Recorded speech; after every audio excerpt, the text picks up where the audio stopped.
O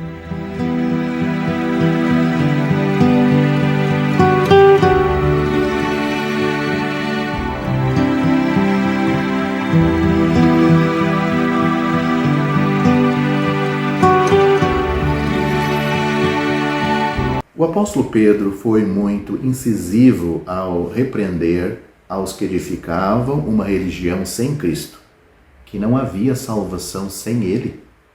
Pedro disse: Ele, Cristo, é a pedra que foi rejeitada por vós, os edificadores, a qual Cristo foi posto por cabeça de esquina. E em nenhum outro há salvação, porque também debaixo do céu nenhum outro nome há dado entre os homens pelo qual devamos ser salvos.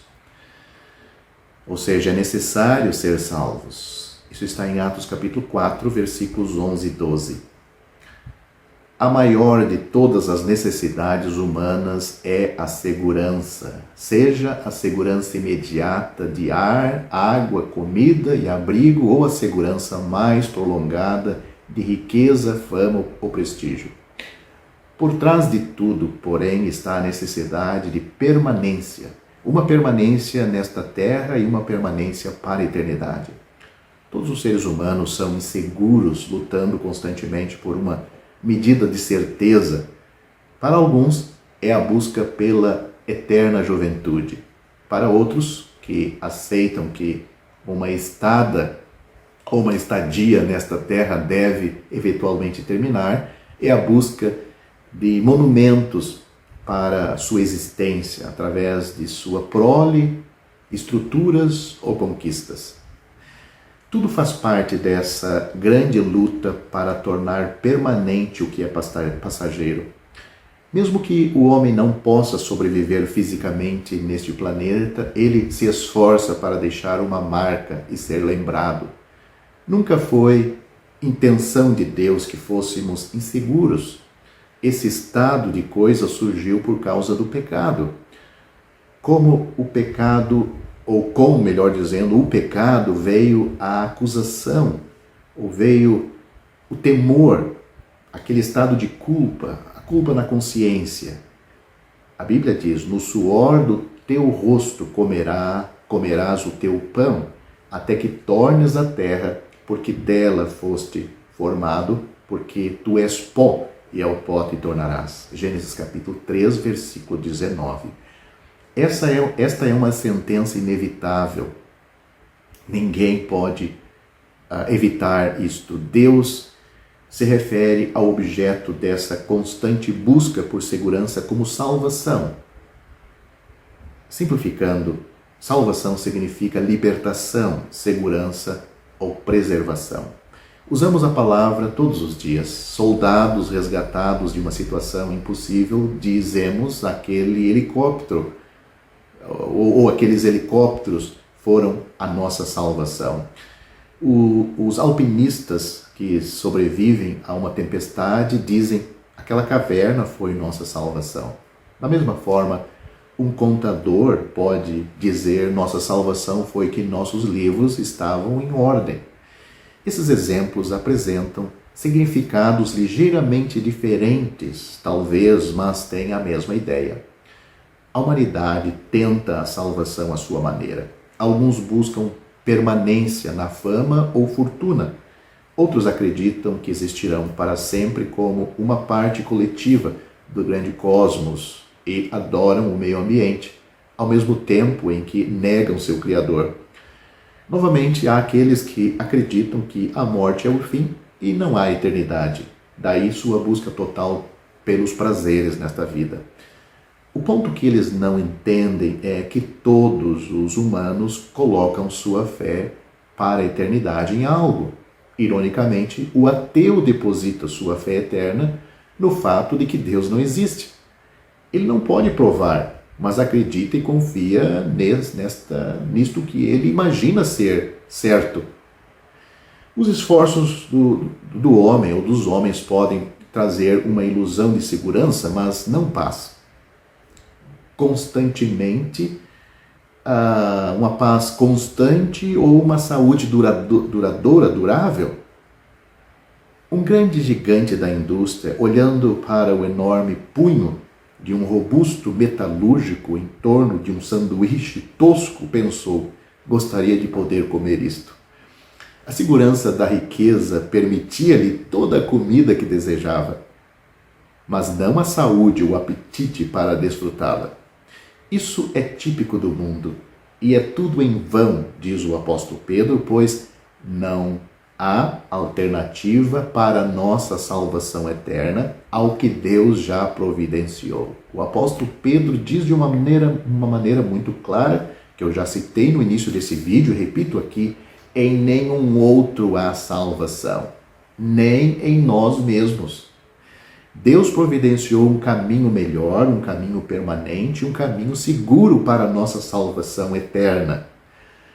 A maior forma de segurança é a segurança eterna, pois tudo mais dura pouco tempo e depois desaparece, deixando poucos vestígios, por mais que tentamos.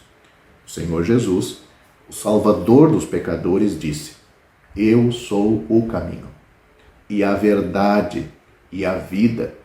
Ninguém vem ao Pai, senão por mim. João capítulo 14, versículo 6. E ele disse mais: mas vós não credes, porque não sois das minhas ovelhas, como já vos tenho dito. As minhas ovelhas ouvem a minha voz, e eu conheço-as, e elas me seguem. E dou-lhes a vida eterna, e nunca hão de perecer, e ninguém as arrebatará da minha mão. Meu Pai que mas deu é maior do que todos, e ninguém pode arrebatá-las da mão de meu Pai. Eu e o Pai somos um. João capítulo 10, do versículo 26 ao 30. A salvação eterna que Deus oferece é a segurança máxima.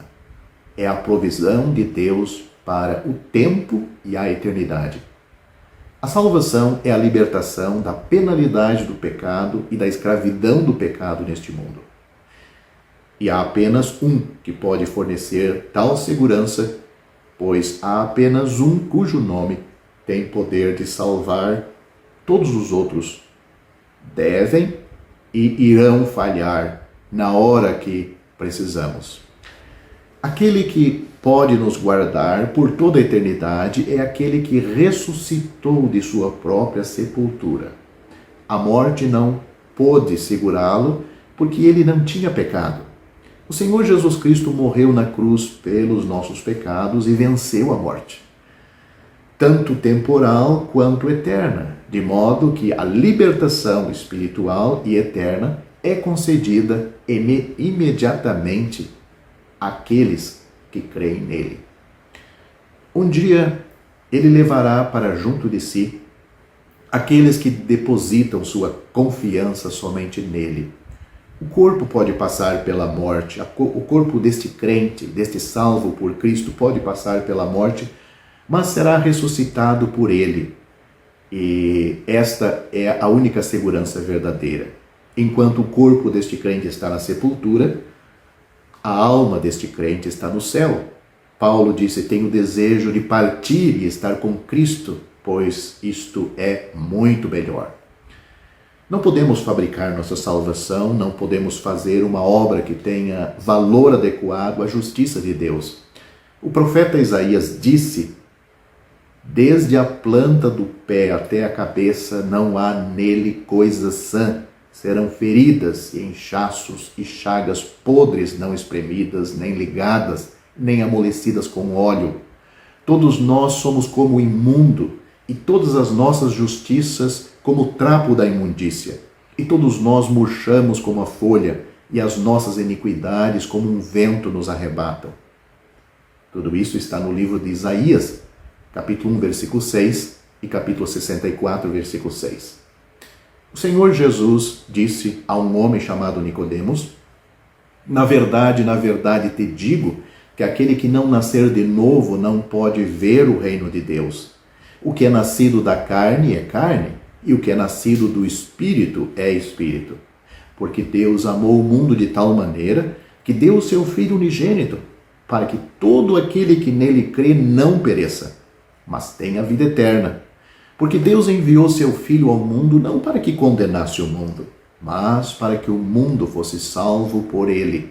Quem crê nele não é condenado, mas quem não crê já está condenado, porquanto não crê no nome do unigênito Filho de Deus. Aquele que crê no Filho tem a vida eterna, mas aquele que não crê no Filho não verá a vida, mas a ira de Deus sobre ele permanece. Você pode ler isto e muito mais no Evangelho de João, capítulo 3.